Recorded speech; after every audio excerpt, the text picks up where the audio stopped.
following program was specially transcribed earlier for your enjoyment at this time. Quiet, please.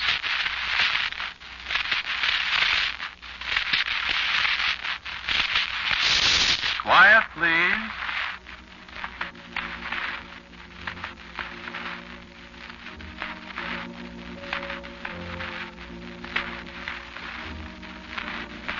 This is the fourth of a series of unusual dramatic stories written and directed by Willis Cooper and featuring Ernest Chappell.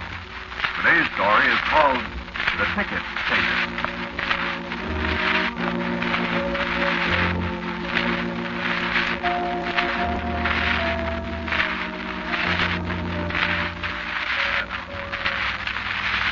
I don't know where I am now.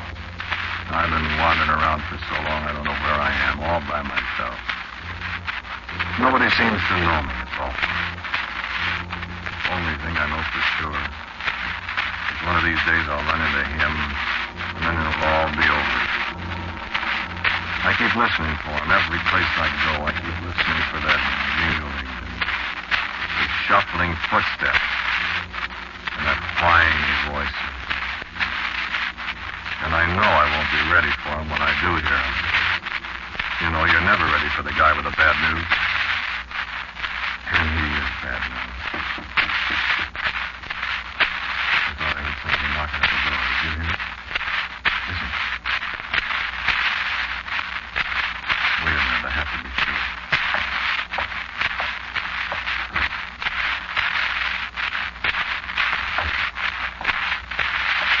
There's nobody there. Guess I'm hearing things. Don't mind me, I'm always listening for him. You ever do that? Well, you know that. You get to hearing a lot of things. Mostly things you don't want to hear. Doc used to talk about hearing things at night. Doc was a Scotchman. He used to say Scotchmen could hear things at night that other people couldn't. That guy could tell you stories that make your hair curl. I wish I hadn't listened to so many of them. There was a thing he used to say. I can't do that Scotch dialect. But it was about witches and warlocks and things that gangs bump in the nick. Things that gangs bump in the nick. I got my share of them, brother. I listened for them.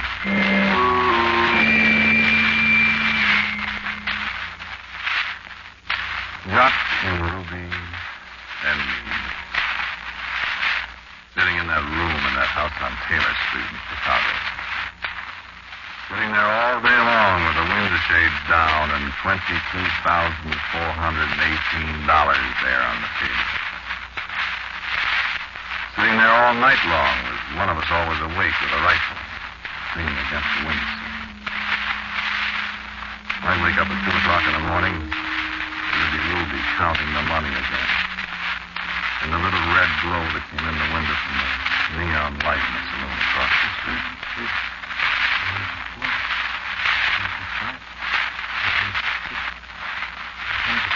He'd wake up at 5 o'clock in the morning. There'd be Jock's footsteps across the floor. He'd sing some old Scotch song.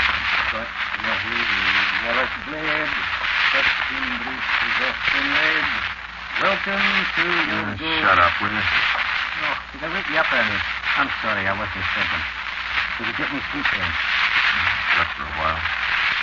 Lord, it's hot. See anybody? There's a laddie stopped each side about 3 hours ago. But he was looking for a woman. Now listen to him talking. The sun's up. It's going to be another hot day. What time is it, Jock? 5. Wake up, Ruby. Sleeping like jelly. Water left? Yeah, we drop. I got thirsty in the neck. Yeah, don't drink at all.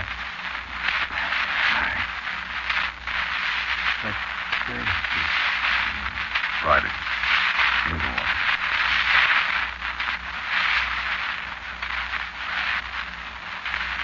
Friday.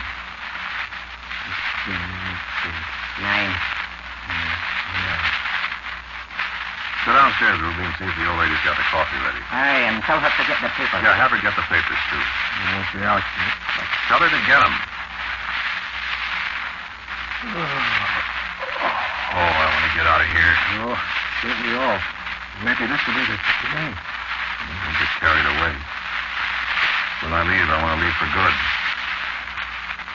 Go ahead, Ruby. All right. How much longer, do you think, Ernie? Not much, I hope. Well, they got Diddy in jail. You can't hold them. You know they haven't got anything on them. If I was Diddy, I'd want to stay in jail. You should keep your eye out that window. Nobody. I think we're getting away with it, Ernie. You'll see. Oh, boy, I'm hot. Hot in more ways than one, laddie. Hot in more ways than one. It's a bad joke. That's a strictly no good joke. But it's true, we are hot. Hot in that $2 pistol. Frank Gaffney died yesterday at Passport Hospital with a row of bullet holes across his belly he could see through. And if Frank's boys ever find out who did it, somebody's going to die the hard way. I was glad to come back in the yard to cut off his friend. But it's a laugh.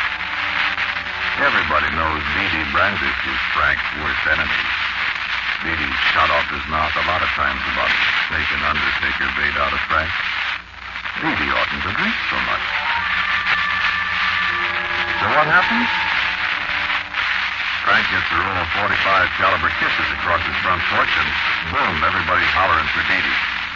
Even the cops go for it. And before you can say yucksy mush, Dee's in the can, Frankie's boys are looping and polishing cannons for Dee when he gets out.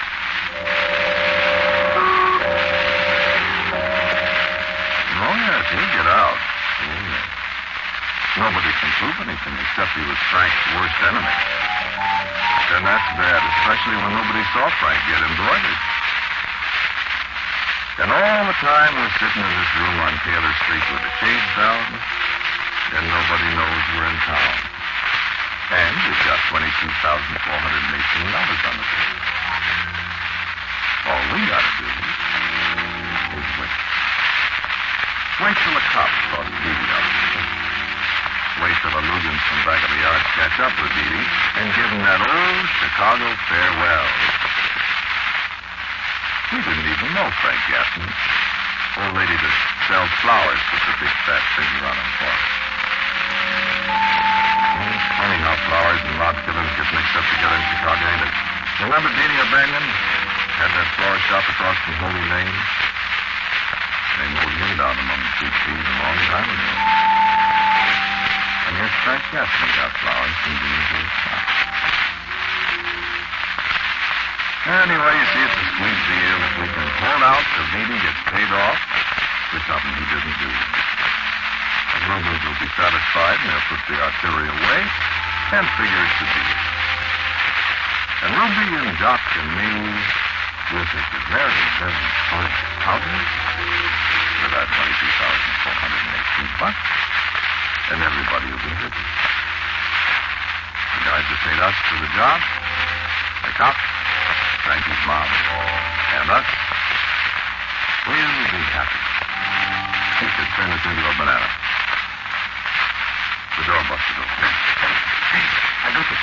You come awful close to getting that slug right through your strapper. Tightening the door as you do. Shut the door, you jerk. Look at the paper. Let's see.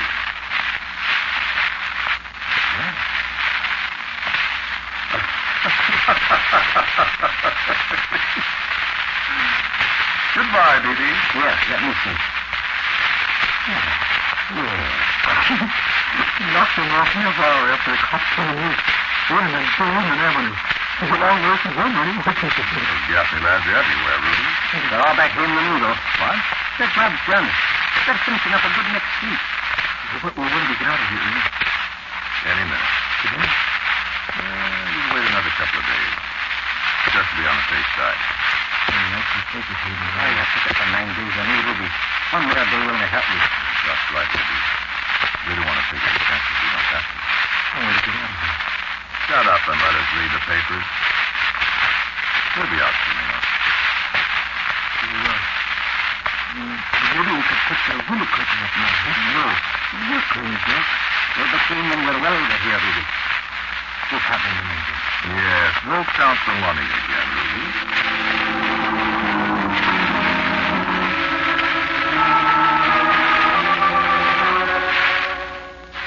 Count the money again. You'll be using that money pretty soon now.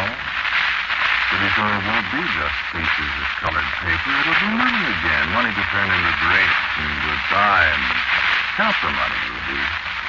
While we read how they found Dee Dee Brandis under a tree in front of the jeweler's house out on the north side, and Dee Dee's blood was what turned it into money again. When we're talking to you in Happy Montana, bring back the picture again. We want to be right. We don't want to annoy anybody. We don't want to attract any attention. The guns of the ghastly mob talk awful loud. And while the Lugans are still their village page, now that Dee Dee's on his back in the cold room, we still have to remember the boys that got the money up. One crack in a Wabash Avenue tavern. It could be our turn, too. So, like Doc says, we're the thing of evil and the deep blue sea. We got to blow, but we got to take it easy. And if I never see Chicago again, I'll be So we cut the cards to see who goes first. Who would have club? Jack of diamonds. Goodness, please. And Ruby. Ruby is going to go first.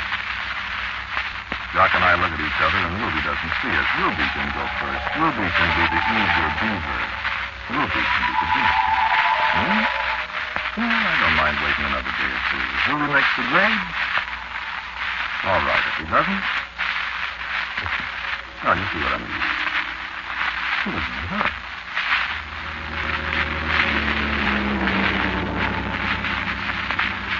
So now it's night, and Ruby counted the money for the last time, and we split it 3 ways, and he matched with the extra $2 so it didn't come out even. Then Ruby won, and he felt fine. It was 9 o'clock before the doctor. And it was 10 o'clock, and there were still people walking around the street. And it was 11. And midnight, and the copper walked past. And it was 2 o'clock in the morning when we opened the door and started downstairs. It's still all busy. Wasn't very smart of us, I suppose, when you figure how we hid out there in that old house so long just to be sure we'd get away alive. But talking makes people talky sometimes. We figured we needed some air. It wouldn't be right to let a pal walk out alone. Besides, it was only over to the Garfield Park L station at Halstead Street for Doc and me. Ruby was going to take the L there and ride out to Cicero Avenue and then grab a streetcar south to the airport. I'll get off a couple of blocks this side of the airport so I can kind of catch it in case there's anybody here or not. Oh, there won't be anybody, Ruby. You all set now, Ruby? Yes, sir. I'll be on old flight 24-410. By the time you guys break up, I'll be in New York. And you meet us at Ted's place next Thursday afternoon. Oh, boy, New York. And see you don't go getting lost. I've never been in an airplane before. Hope it don't crack up. Well, don't forget the name you're using either. Mr. Masterson. Mr. Burt, Z. Masterson of Des Moines, Iowa. First nobody asked me about this name. I ain't never been there. And then he talks so much, Mr. Masterson. I'm happy, Doc. Tell us about that in New York, laddie. What's the name? Go. What's the matter? What's the matter? I'm calling. You cut. Over here in the door. The old factory building was huge doorway. The 3 of us huddled in that thick wet darkness and sweat sweating on the ground. The streetlight half a block away didn't affect on the dark below.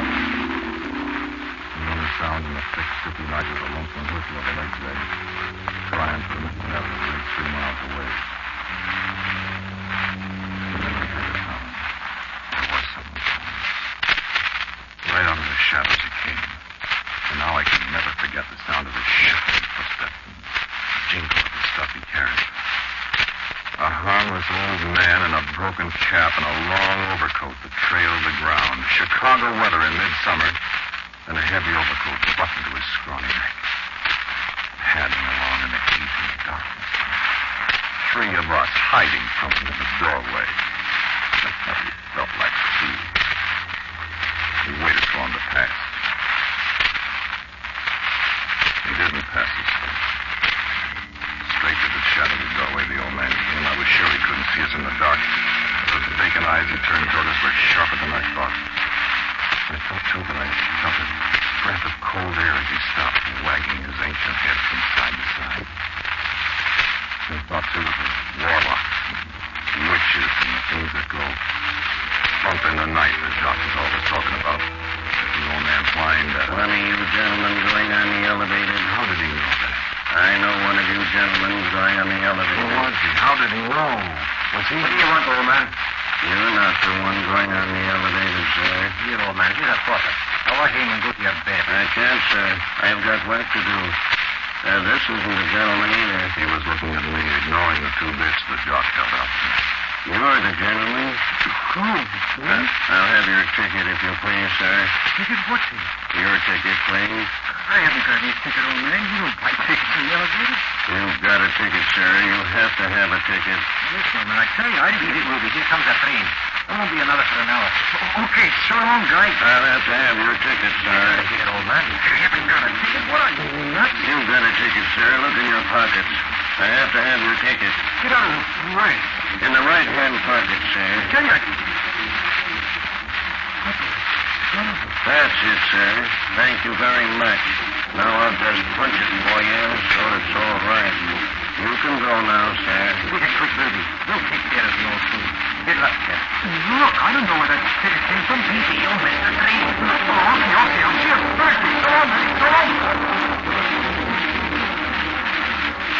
Well, he's gone. Now, old man. Hey, old man. Abney, where'd he go?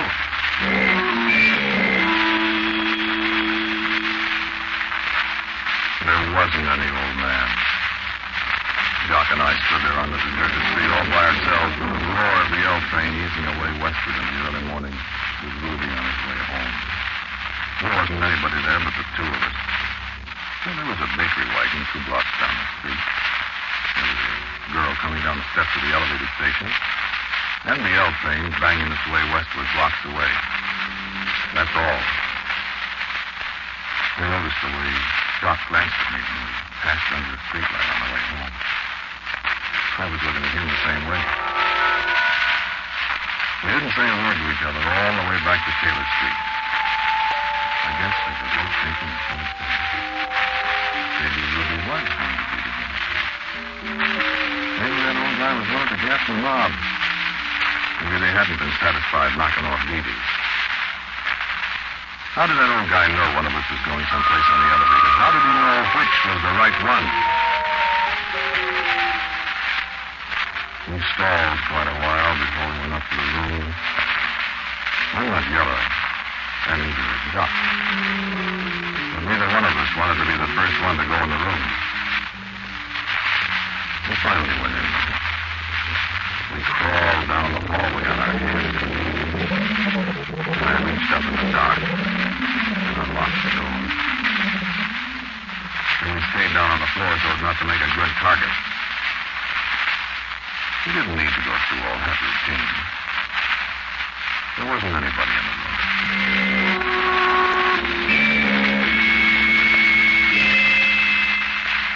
We didn't sleep. Jock sat by the window with the sawed-off shotgun. After a while, he said, If that was putting the finger on the ruby, it was awful well done, Early. I didn't see anybody around. Rang Gaffney didn't see anybody around, and the old lady put the finger on him for us. We got the news from the paper. We heard the kids down the street hollering extra. Jock and I looked at each other without saying anything. You know what we thought. We thought the headlines would be something like Gaffney Mob Blasts Gunman, with Ruby's picture on the front page. That wasn't the headline, though. The big story was about an airliner that crashed on the takeoff at Municipal Airport at 4:10. Everybody on board was killed. And the name at the head of the passenger list was J.P. Masterson of Des Moines, Iowa.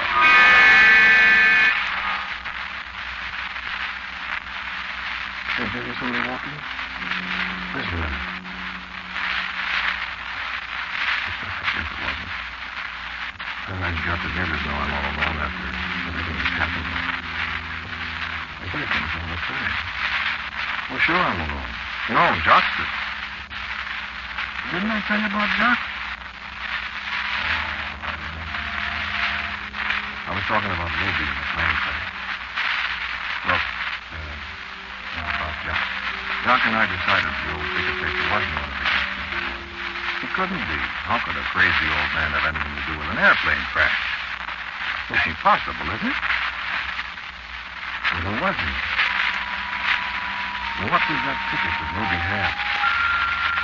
I was sworn Ruby didn't have any ticket except a plane ticket. We each had plane tickets. That was part of the deal, you see. All we had to do was call up and make our reservation whenever we wanted to get out of town. That's all the tickets we had. Doc and I got to talking about that a couple of days later. Well, I didn't tell who the old man was, nor what he had to do with it all. But it wasn't enough for me, Ernie. What are you going to do?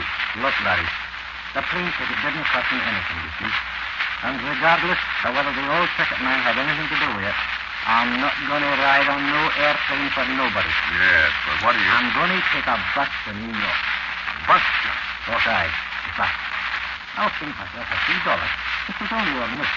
And nobody ever heard of a bus cracking up in the fire. And when I get to New York, I'll catch an airplane ticket, and I'll be a few more dollars a week. You come and go with me. No, I was going to take the train. Listen, Ernie. I didn't tell whether Frank Gaffney's lads are onto us or not. But when they are, they'll be more likely to hang about the railway stations than about the bus terminals. You see? I think you got something there, Jock. I have. And another thing, Ernie. There'll be no nonsense about tickets on our bus, too. I wish I knew what that old guy... Forget the old guy. I wish I could forget him.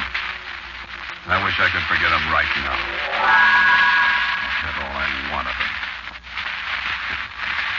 Who is he? What are those tickets? Let me tell you about Jock and me. We went down to the bus terminal. There was a bus for Newark at 8:30. I remember what I did. I gave Jock all of my share of the money except a couple of $100. We were going to be together on the bus, and he had the money belt. I wish I had some of that bill right now. I could use it, I guess. Well, we're standing around the bus station down on Wabash Avenue waiting for the fellow to call ours. We were standing there just waiting and listening.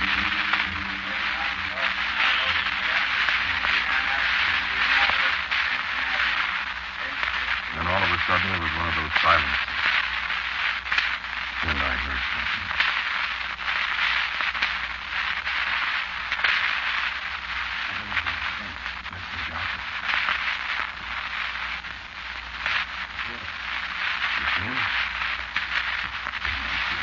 May I have your ticket, sir? Where did you come from? I came for your ticket, sir. Your ticket. Please, I haven't got very long to wait. I haven't got anything but my bus ticket. Yes, you have. Look in your pocket. Who are you, old man? I want his ticket. He hasn't got anything. Yes, he has. I haven't got In your pocket. Well, yeah, I haven't got it. That's it. Thank you. I wish you a very pleasant journey, sir. Now, wait a minute. I want to know who you are. Ernie. What? Goodbye, old man. Listen, Doc, I'm going to find out about Shut this. up and let him go. Where'd he go? Never mind where he went. Listen. Rammed into the Let crowd. him go. We're going to talk the old boy this time. Well, what are you going... Listen. I think he knows what bus we're going on. I'm going to just fix our tickets real fast. And we'll take the next one, see? Yes, but what... Look out and buy some cigarettes or something. And I'll go get the tickets for you. While he's watching you. Go on, beat it. Meet you here in 5 minutes. I don't like it. I don't like it at all, but Jock has got a good idea, so I'll try it. He goes to the ticket window. I ease my way through the door out into the street. And up in your cigar. Cross up this thing. Thetickettaker, won't you? How did he arrange that airplane package? He won't give Jock a need. I come out. I don't see him anywhere.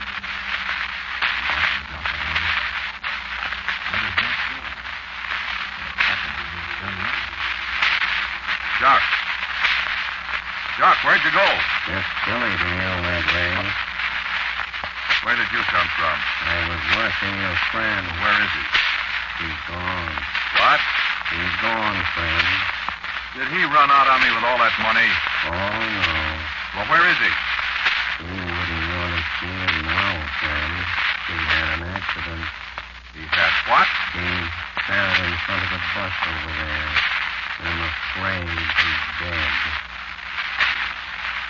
What are you telling me? Oh, quite all right, you know. I have him ticketed. Did you... That man won't do you any good. You friend. killed him. Oh, no. You killed him, I tell you. Put up your gun, friend.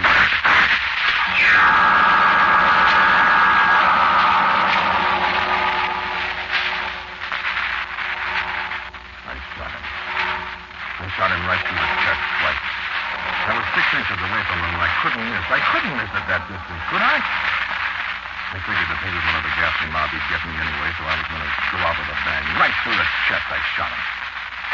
And you know what? He wasn't there at all. There wasn't anybody there at all, except a copper from Harrison Street, staring at me as if he thought I was a nut. What are you shooting at, Bud? That old man, I got him. What old man? The Thetickettaker. He killed my friend. He's one of the ghastly mob. Old man you talking about? Where is he? You crazy or something, Bud? Shooting holes in the brick wall? He was right here. There ain't nobody there. Give me that gun. He's got away. Listen, cop. I'll have the gun, Bud. All right, you people, move on. Come on, Bud. It's 30 days for shooting off guns in public places. Why, you might have hurt somebody.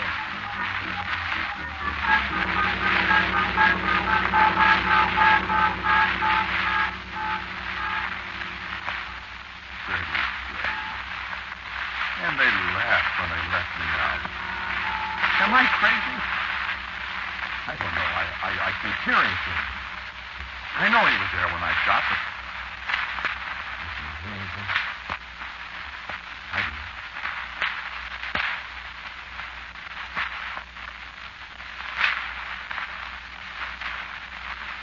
Don't tell me I'm nutty. Listen.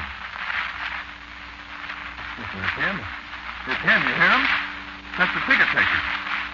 He's not going to get me. You have to have a ticket to get knocked off. And I haven't got any ticket. You're not going to get me, old man. I haven't got any ticket. I'm not going to answer it. There isn't anybody there.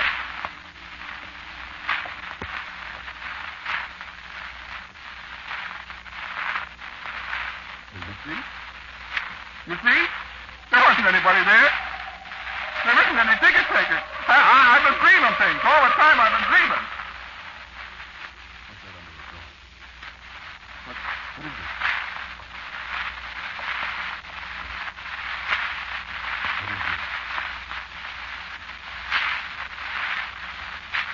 What is it? What is this?